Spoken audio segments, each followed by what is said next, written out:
하지도 못하고 굶어 죽다가 그렇지 않으면 자살을 할 정도인데, 그래가지고 용서를 빌고 돌아왔기 때문에 그 아버지는 그 아들을 충분히 여기고 정말로 그 죽었던 아들이 돌아왔다고 이렇게 했는데, 큰아들 보고 아버지가 했을 적에는 뭐라 했냐면은, 이 잔치에 참여할 거라, 내 것이 다 내 것이 아니냐, 죽었던 내 동생이 돌아왔지 않느냐. 그런데 형은 사랑이 없었습니다. 이제 오직 하나님 그 말벌지 말씀한 사랑으로서 서로 구속해야 되는데, 그 아들은, 큰아들은 사랑이 없기 때문에 잔치에 참여를 했지만 큰아들은 잔치에 참여하지 않았습니다. 그 잔치가 뭐냐면 바로 천국잔치라. 그러니까 이제 많은 사람들이 하나님의 의에 따라서 산다고 하지만, 누구든지 하나님 말씀에 따라서 우리가 보면 뭐냐면은, 내가 믿음이 산을 옮길 만한 믿음이 있다 할지라도 사랑이 없으면 내가 아무것도 아니고 내게 아무 유익이 없니라. 결론적으로는 잔치에 참여 못하고, 이제 우리가 어떻게 볼 적에는 성경에 봤을 때는 그 잔치에 참여하지 못했다는 사람은 곧 지옥으로 하는 그런 것인데, 세상 사람들을 볼 적에는 참으로 좀 이상하겠지만 하나님의 뜻에는 정말로 우리가 상상할 수 없는 것입니다. 그래서 내 자신이, 나는 과연 어떤 사람인가? 많은 사람들도 어제도 내가 모란에 나가서 전도를 하는데, 어떤 나이가 한 80 한 몇 살 되는 저dan 사람이 날 보고 예수 믿고 구원 받으시오, 하나님께서 여러분을 사랑하시고 복 주시고 하신다 했더니 뭐라냐면은, 믿음이 도대체 뭐냐 하더라고요. 믿음이 뭐냐고. 예, 믿음이 뭐냐면은, 하나님께서 온 우주를 창조하셨고, 온 인류를 창조하시고 우리까지 만드셨고, 모든 것을 기적으로 말씀으로 이루어주신 게 바로 하나님이신데, 그러니까 누구든지 하나님께서는 우리가 영원히 죽어야 할 대속이지만, 우리가 죽어야 할 대속인데도 하나님께서 우리에게 율법을 주셨습니다. 율법을 10가지를 주셨지만, 율법 10가지에서 우리가 한 가지를 지키려면 2가지를 범하고, 2가지를 지키려면 3가지를 범하다 보니까 도저히 인간으로서는 그 율법을 지킬 수가 없어가지고, 하나님께서 예수님을 우리에게 보내주셔서 율법을 완성시키시고, 또 율법을 완성시키시고 우리 죄악을 담당받으시고, 또 십자가에 못 박히셔서 죽으실 때까지 사랑하셨고, 율법이 주어져서 우리를 속량하셨습니다. 여러분들, 우리는 누구나 죽게 되면 심판을 받고 영원히 지옥으로 갈 수밖에 없었지만, 하나님께서 우리를 살리시고자 또 십자가에 못 박혀 죽어서 끝나면 아무것도 아니지만 우리를 다시 의롭다 하여 다시 부활하셨습니다. 그래서 하나님께서는 누구든지 그를 믿는 자마다 멸망치 않고 영원한 생명을 얻는다 하십니다. 여러분들, 에베소서 2장 8절 9절 말씀에 있습니다. 너희는 하나님의 그 은혜로 인하여 믿음으로 말미암아 구원을 받았으니 이것은 너희에게서 난 것이 아니오 하나님이 선물이다. 자꾸 행위 따지지만 행위에서 난 것이 아니니 이는 누구든지 자랑하지 못하겠습니다.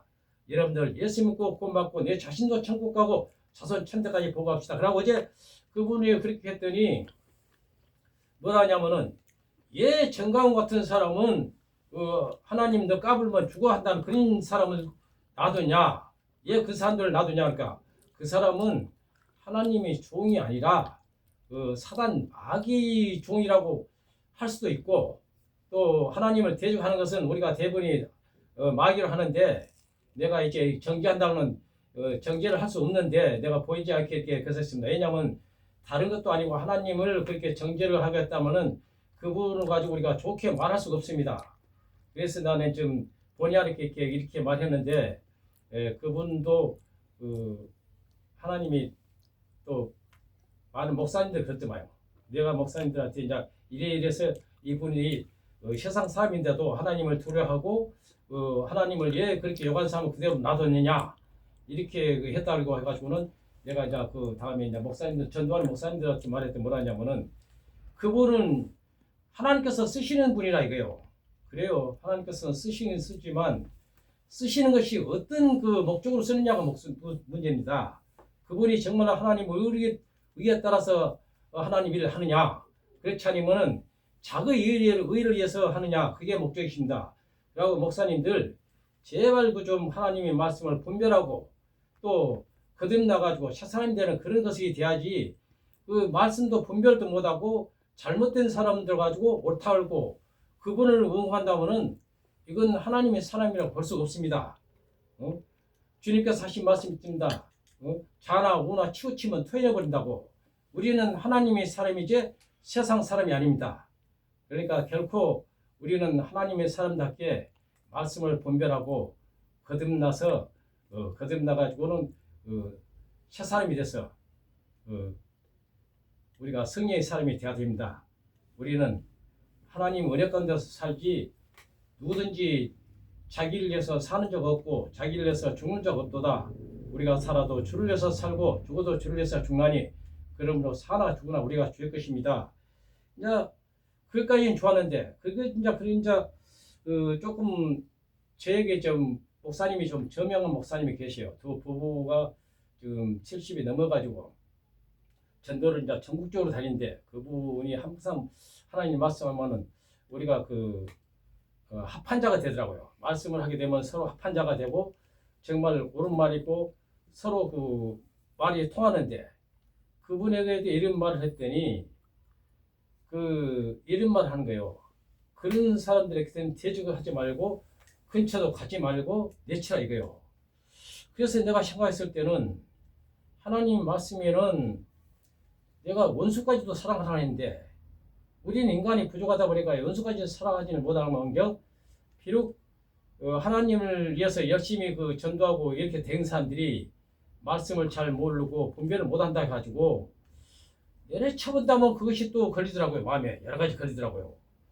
그러니까 이렇게 해도 그렇고 또 베드로가 예수님께 물었을 때 모든 것을 정죄하는 것하고 용서라고 했을 때에 그러면 베드로가 7번이라도 용서하면 되겠습니까? 그러니까 크게 생각했는데 예수님께서 대답하시기에 뜬금없으로 7번은 이를 7번이라도 용서하라 끝없이 용서하라니까 도대체 이해가 안 가는 것이라. 그런데 우리는 예수님 말씀대로 다 용서를 하고 그분을 위해서 기도를 하고 이렇게 해야 되는데 말씀에 보면은 좀 저명한 목사님들도 이런 것을 내쳐버리라. 잘못된 사람이니까 내쳐버리고 두 번 다시 상종을 말하라. 그래서 내가 볼 때는 이 말에도 걸침이 됐고 또 하나님 말씀에는 서로 사랑을 했고 또 어떤 말씀에는 한 번, 두 번 권유하다가 안 되면 내려쳐버려 하고 이게 그래서 나는 하나님의 가는 길은 너무나도 협소하고 쫓겨나는 것을 느낍니다. 정말로 내 자신은 과연 어느 속해 나 속해 있는가 말씀을 깨우치면서도 하나님 말씀대로 내가 살아야 되는데 정말로 그 길이 너무나도 협소하고 좁아서 내 자신이 요새는 감당을 못하고 있어요. 그래서 정말로 온전한 길이 어딘가 정말로 하나님 은혜 가운데서 간간히 기도를 하게 돼요. 저는 부족하고 연약합니다. 하나님께서 많은 것을 깨우침을 주셨지만 정말로 하나님 은혜 가운데서 지혜롭게 다른 사람한테 건면하고 하나님 은혜 가운데서 기쁨을 아버지께 영광이 돌 수 있는 시간이 되게끔 성령님 저에게 은혜 베풀어 주시고 지혜를 주셔서 그런 식으로 내가 요새 좀 살고 오늘은 내가 말씀은 누가복음에 대해서 좀 깊이 해야 되는데 또 오늘 말씀은 이 정도로 마치겠습니다. 기도할게요. 지극히 참되시고 자비하신